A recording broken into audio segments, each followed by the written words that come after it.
Prof. Rahman.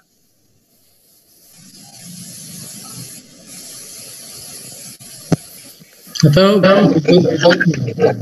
ya, dipersilakan saja, langsung lanjut. Ya, Mutalib. Halo, Mutalib. Ya. Silakan Mutalib. Halo. Halo. Halo, Mutalib. Itu sudah nyambung Mutalib, sudah. Oh, ya, oke. Silakan. Ya. Bismillahirrahmanirrahim. Assalamualaikum warahmatullahi wabarakatuh.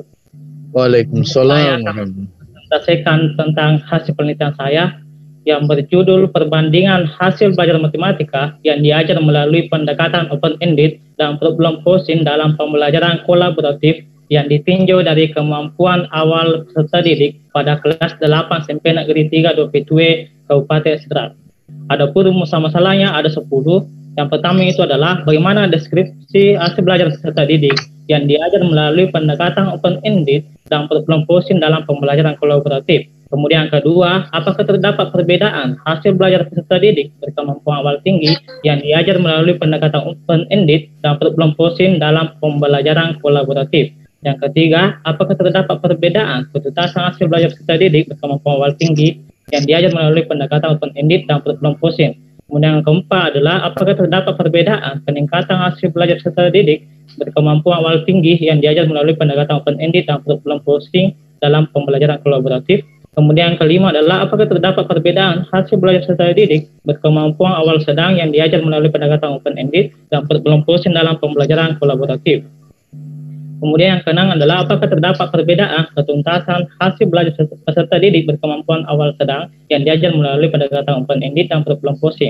Yang ketujuh, apakah terdapat perbedaan peningkatan hasil belajar peserta didik berkemampuan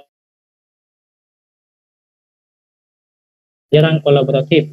Yang kedelapan, apakah terdapat perbedaan hasil belajar peserta didik berkemampuan awal rendah yang diajar melalui pendekatan open-ended dan problem posing dalam pembelajaran kolaboratif.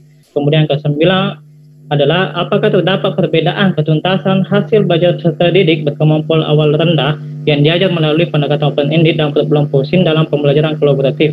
Kemudian yang ke-10 adalah apakah terdapat perbedaan peningkatan hasil belajar peserta didik berkemampuan awal rendah yang diajar melalui pendekatan open-ended dan problem posing dalam pembelajaran kolaboratif. Kemudian untuk hipotesisnya ada 9. Intinya bahwa terdapat perbedaan kedua eksperimen tersebut yang dilihat dari hasil belajarnya, ketuntasan hasil belajarnya, dan peningkatan hasil belajar peserta didik yang dilihat dari atau yang ditinjau dari masing-masing kemampuan awal, yaitu tinggi, sedang, dan rendah.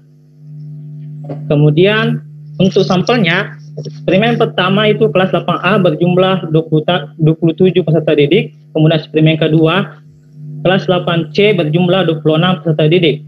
Kemudian untuk mengetahui bagaimanakah kemampuan awal peserta didik, dilakukan pretest.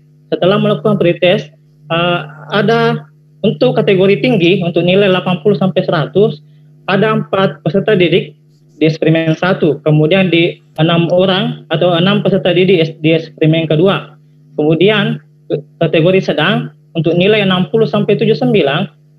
Untuk eksperimen pertama ada 13 peserta didik. Kemudian untuk eksperimen kedua ada 11 peserta didik. Kemudian kategori rendah 0 sampai 59. Untuk eksperimen pertama ada 10 peserta didik. Kemudian eksperimen kedua ada 9 peserta didik. Kemudian hasil penelitian yang pertama adalah aktivitas peserta didik.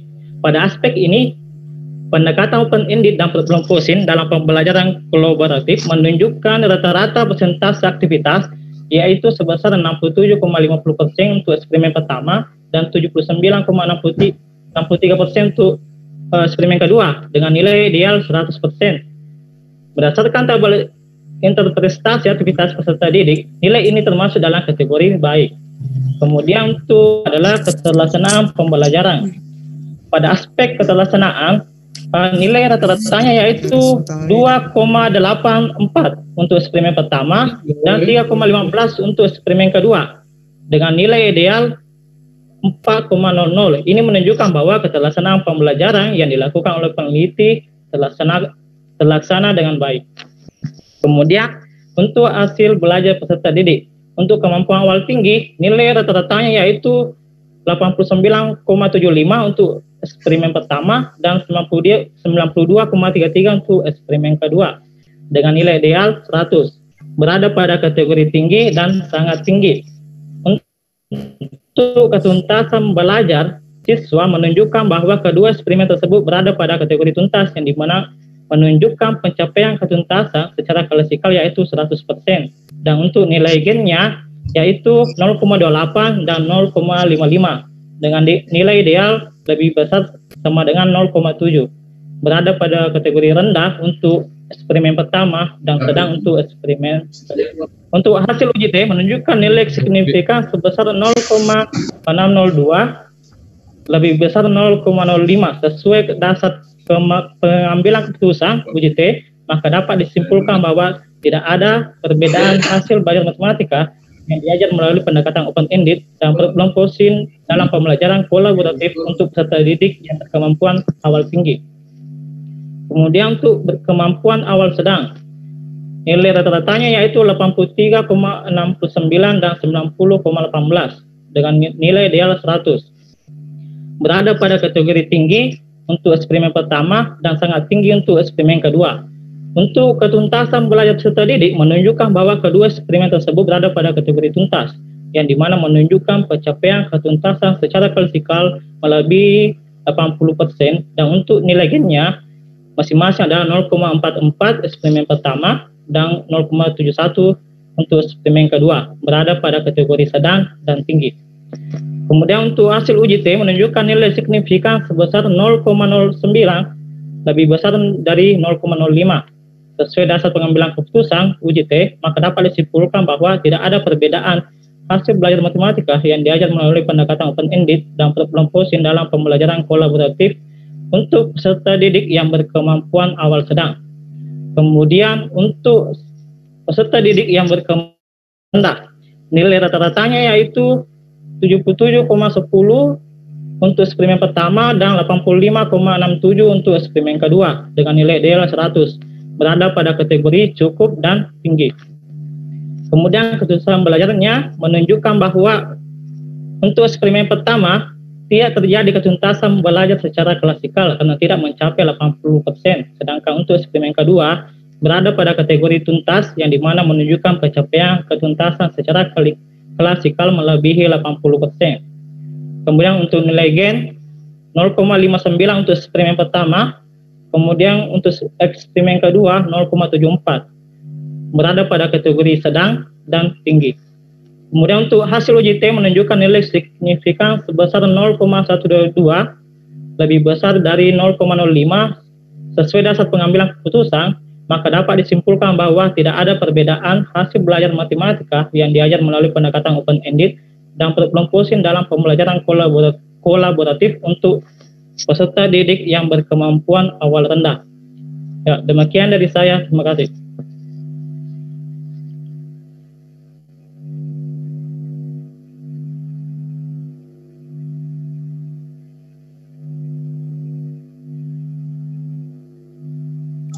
Oke, lanjut Siti Jamila.